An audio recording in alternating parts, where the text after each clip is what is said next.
Hello, and welcome to yet another completely unprofessional unboxing. Scott here, and today what we have is going to be kind of a partial unboxing.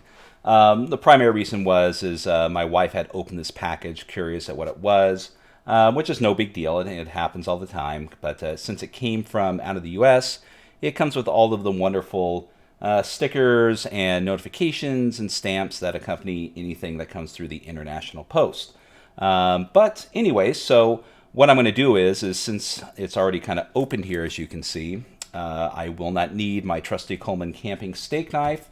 But what I'll do is just go ahead and open up and get to what is inside. So what this is, and I'm not entirely sure. There we go. Is that everything? That is everything.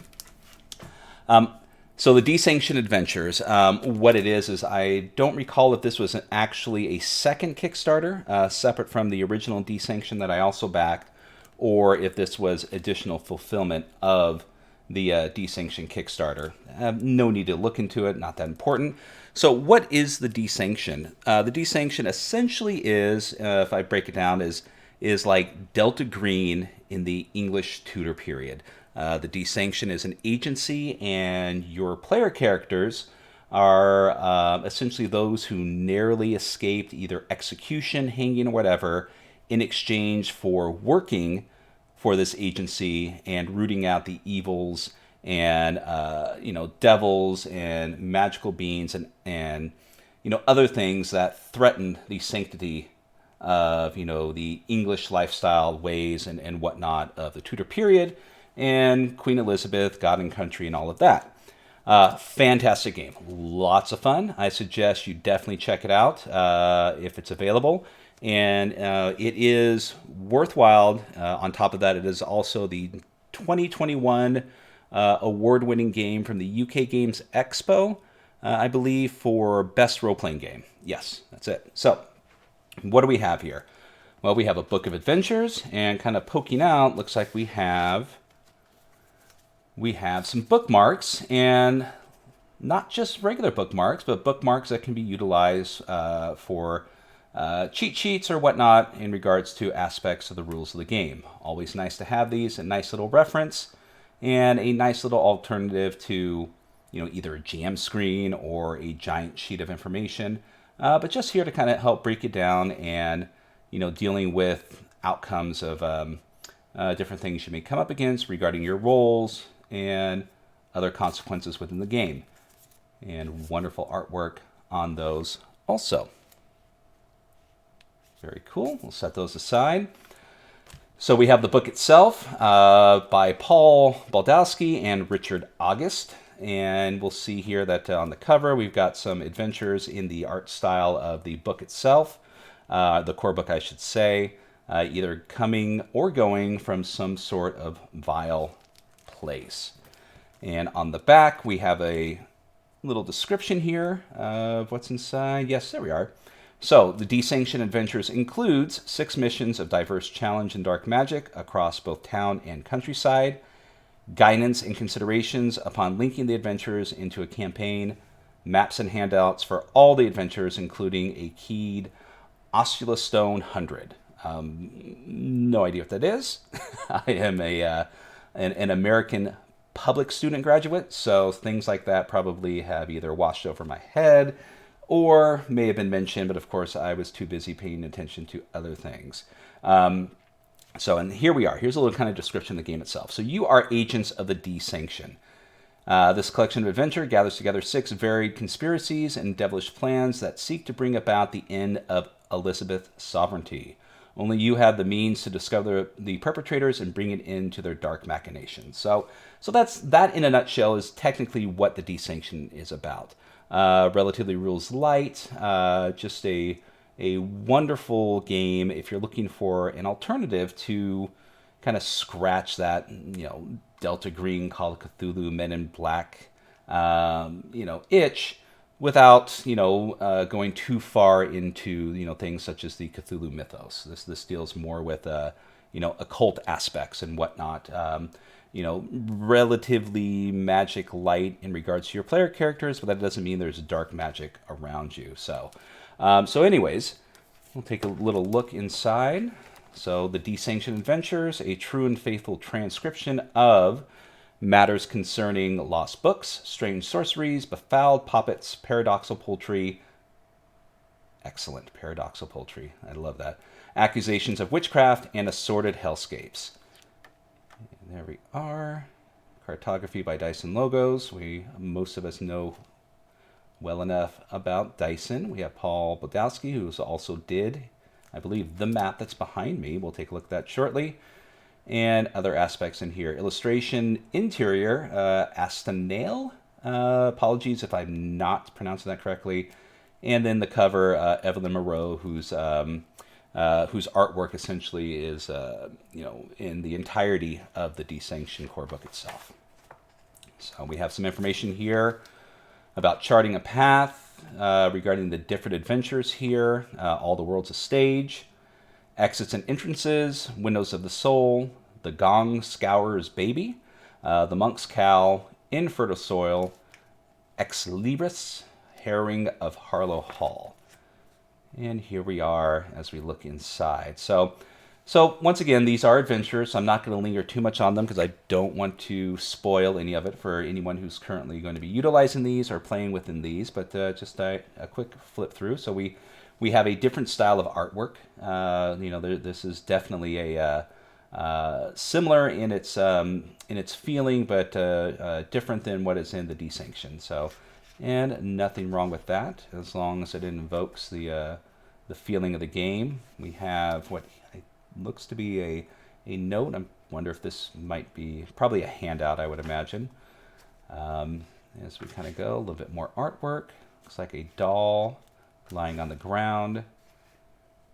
And you'll see that the layout within the book itself seems to be decent, at least for these aging eyes. I can read it at a distance.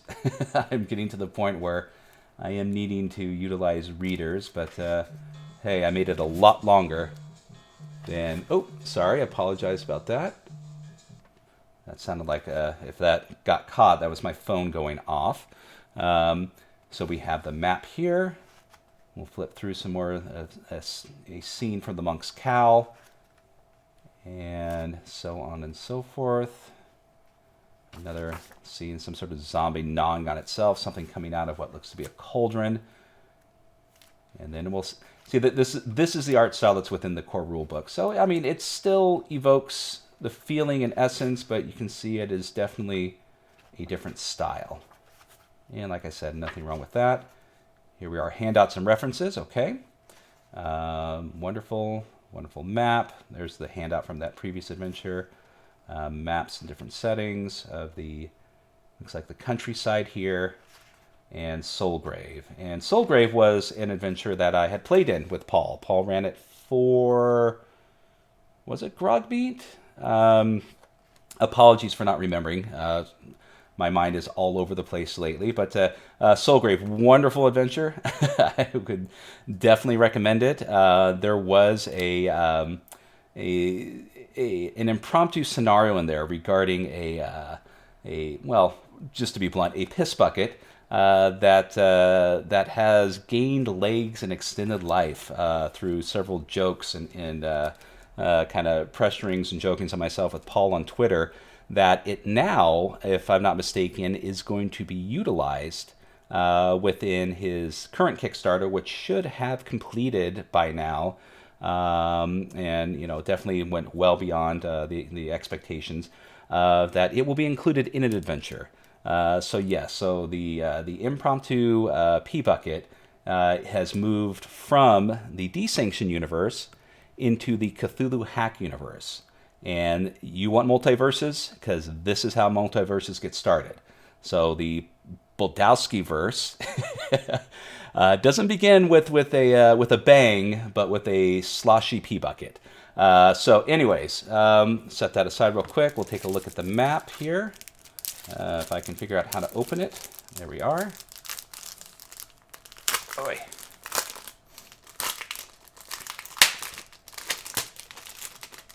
And apologies if I sound a little runny. My allergies have gone from being completely stuffed up to now running all over the place with the change of weather here in California. So yes, this is a cloth map. Ooh, a beautiful, beautiful little cloth map too.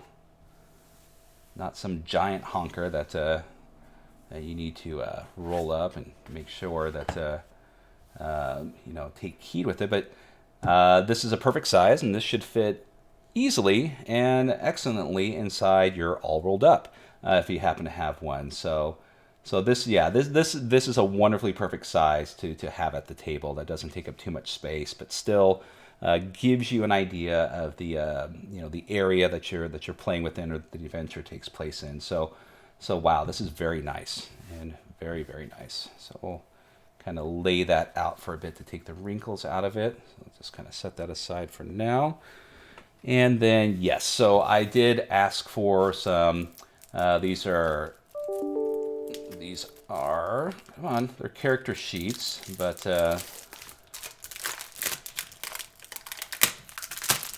these are the dry erase character sheets, if I'm not mistaken. Yes, they are. So as you can see by the character sheet itself, not overly complicated in the aspects of the game. You can essentially have everything that you need within your character on this small little character sheet to run through several adventures.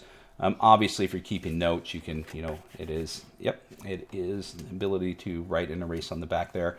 But I did order a couple more, primarily because the Kickstarter only came with 2, and unfortunately one of those got horribly ruined by my dog that I had left out, and he decided, he's still a puppy, a 115-pound puppy, but we're still getting through the aspects of him chewing, so now I keep things high and away from him.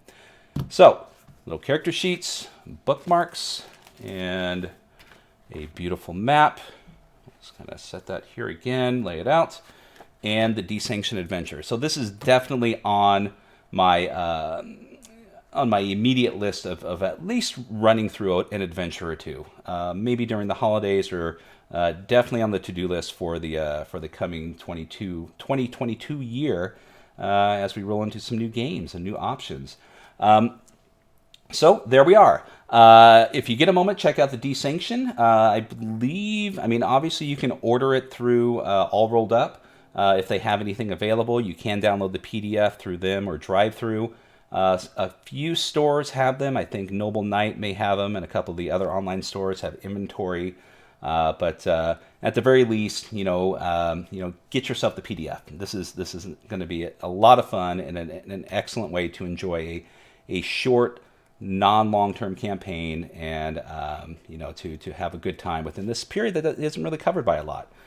So this is Scott, and I want to thank you for going through yet another completely unprofessional unboxing, and I hope you have a wonderful day, and we will see you soon. Take care.